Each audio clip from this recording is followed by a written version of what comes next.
see what the bytecode actually of this function is. That's an interactive command prompt.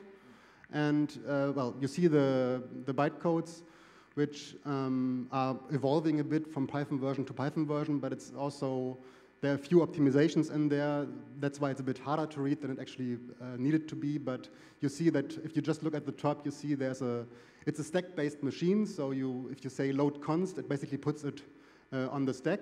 It loads the constant 0. It stores it into the local variable fast. That's the second entry. And then you start some kind of loop. You look at the range function. You get the range function, you get the length function, you apply the length function in the first call function. You apply the length function to the sequence. Then, because it's also on the stack, you apply the range function. And then you get into the for iter, this for e in something loop. And this then basically loops from all the time. And you see here, here you get an item from the list. And here you do an add, which basically works on and you store it again in the total, right? So you get the total, get the eth element here, store it into the total again, and then you go back to the loop. And that is the bytecode, and the virtual machine looks at this, interprets this, and at some point you just load when you're finished, basically, you just load the total and return it. So that's the bytecode, how this function is represented. Also, that's interesting because you have introspection. That's command line completion, so you can see actually on the command line, okay, what kind of attributes does such a function have, right? This is a first-class object, so you can see, oh, there's a code object, there's, well, some other stuff, documentation also, and if you go to the func code, then you basically see a bit the low-level details of what the virtual machine sees. You see, okay, it receives one argument, and it has some references to where it appeared in the source code and all kinds of stuff.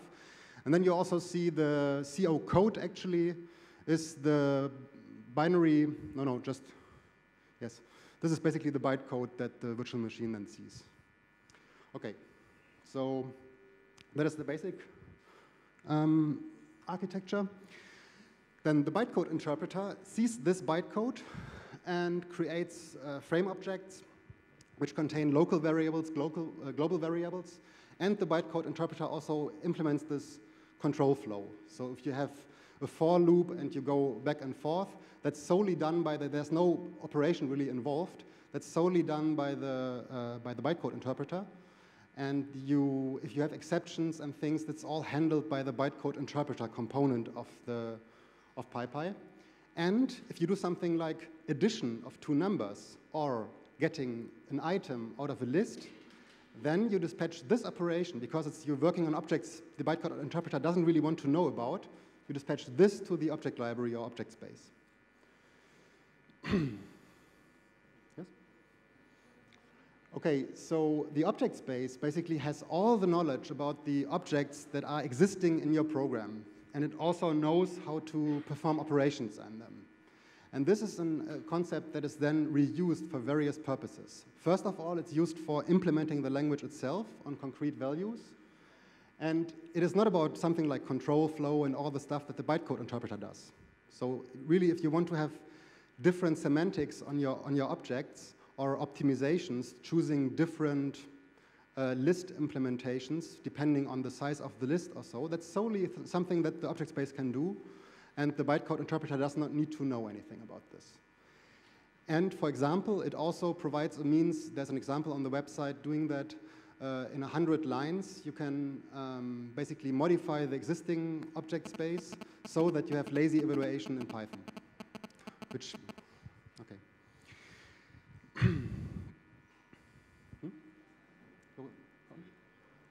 Okay, then, like I mentioned, for practical reasons, that's not really an architecture thing per se, but for practical reasons, we do need to have a lot of built-in modules to actually have our Python interpreter run, which is I/O and some file operations and all this.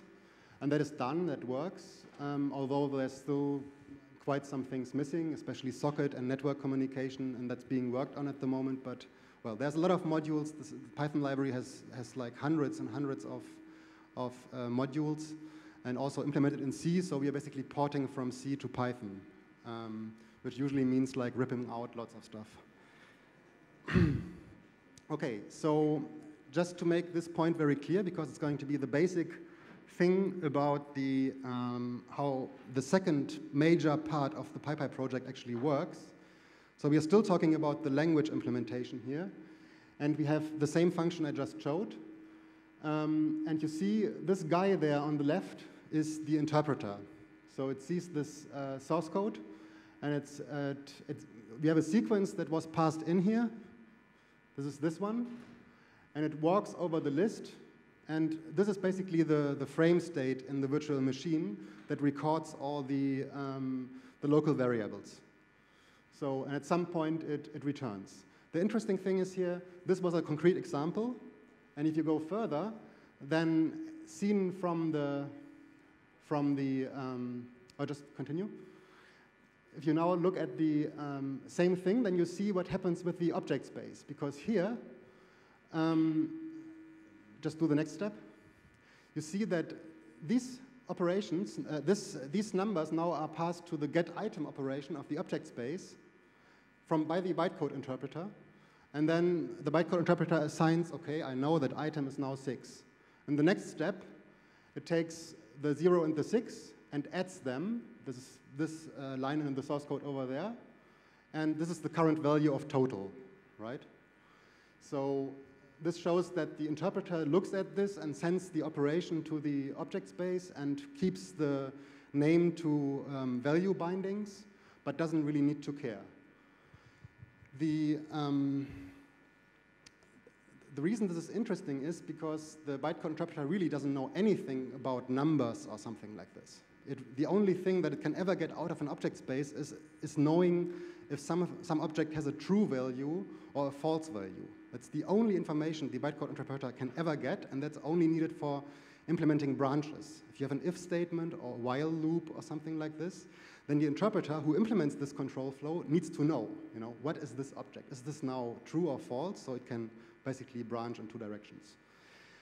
And the next step then is that we have something like the fruit object space, which means that the bytecode interpreter sends some fruits to these operations and something happens here. So if these are sent to the getItem, the getItem operation, the bytecode interpreter really doesn't care. It just passes them to the object space, it does something, it's black box objects, and it goes back. Of course, it doesn't really exist, this fruit object space. Yeah, we haven't actually implemented this fruit object space. That's a bit not so easy. Okay, so that is basically the language implementation, the basic architecture of how pypy works. And I pass on to Carl now, who talks about the second major part. Okay, now we have this cool Python interpreter that Holger described the architecture. And now we have the problem, it's written in Python, and it runs on any other Python interpreter, but of course we need a way to get rid of this circularity.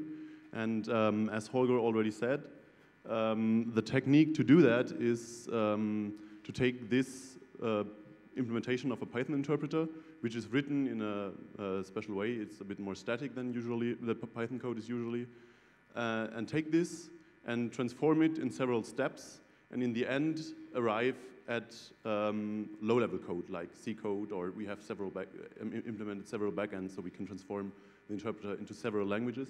But yeah, I mean the C backend is the most important one, and there are basically several steps. The first is we produce flow graphs out of our program. We do that with a special object space. I'm going to talk about that in a second. And then we use type inference to find out the types of all the variables that are present in the program, because the problem is, of course, Python is dynamically typed, so we do not know per se what the types of variables are. And basically Then the problem is the Python type system does not necessarily match the type system of the backend. So we need a special transformation that replaces operations in the Python type system with operations in the type system of the backend. And in case of C, that's the Ella type system. And then we also have the OO type system that is used if you target like higher level languages. I'm coming to that too. And now, next slide. Here is again the overflow. We start in the upper left with handwritten R Python code that is then transformed into flow graph. We perform type inference, which is then specialized in, and have an annotated flow graph, which is then specialized into a low-level flow graph that contains only operations of the that fit the backend, and then we generate code of that. So that's just an overview. And now I'm coming to the first step in this process, which is abstract interpretation. And the idea is that we reuse our bytecode interpreter with a special object space to interpret our own interpreter, like the whole. And as a side effect of this, this interpreting with the flow object space, we get flow graphs, like regular flow graphs in a regular computer science sense. And the idea how to do that is that the flow object space implements abstract operations. So it has abstract objects, which are variables, and they get added, for example, and the result is a new variable. But at the same time, an operation is recorded, and that is then put in the flow graph. And one of the really peculiar things of pypy is that we do not start from the source code. Holger mentioned it already. We don't look at the source code of our Python interpreter and start parsing it and whatnot. But we start interpreting the whole program. And at one point we say, okay, stop. Now we analyze all the live bytecode objects that are right now in memory. And until that point, we can do all sorts of magic. And it has a lot of nice consequences. And one of them, for example, is that if you have syntactic sugar that's just in a parser and that gets then transformed into the same bytecode, we don't need to change our parser anyway because it's just done by the regular bytecode compiler. And now to make this this object space a bit clearer, we have again the same picture. And now we have the special flow object space. And here, all the values that are in local variables are again abstract objects, and they're just called A, B, and C. Okay? And if now you perform a get item on B with C, you get a new variable D. And if you add some variables, then you get again a new variable. Go on. And as a side effect of this interpreting, you get these operations recorded. So when the interpreter, together with the flow object space, interprets this program, I mean, there will be more operations than just these, then in the end, you get a flow graph that contains operations on variables. Okay. Then, now we have flow graphs. And the next step is to perform type inference on these flow graphs. And the algorithm we use is a forward propagating type inference. That means we start with known types. For example, all constants have known types. You know that the type of 1 is an int, so you can start there. And you also know the type of the entry point function. You say, okay, please start a type inference at this function, and look at all the functions that are called. And this function, the types of the arguments of these functions are int and whatnot, bool or list or whatever. And it then goes on from this point and reasons about the operations that are performed. For example, if you have addition of two things that are known to be an int, then the result will be an int2. And if you have a get item onto a list that contains ints, then the result will again be an int. And the type inference engine assumes that the types that you use are static, so a variable doesn't change type. And the idea is that you start from very special values. For example, if you see a is equal to 1, then you assume that, then you know that a is an integer and its constant is 1. And if at a later point you say a is equal to 2, then you get more general. You say, okay, we still know it's an int, but we don't know that it's a constant anymore. And you generalize and generalize until nothing changes anymore, and then you have reached a fixed point, and then you know the types in your program. Now we are at the step we have flow graph, And we know for every variable what type it has.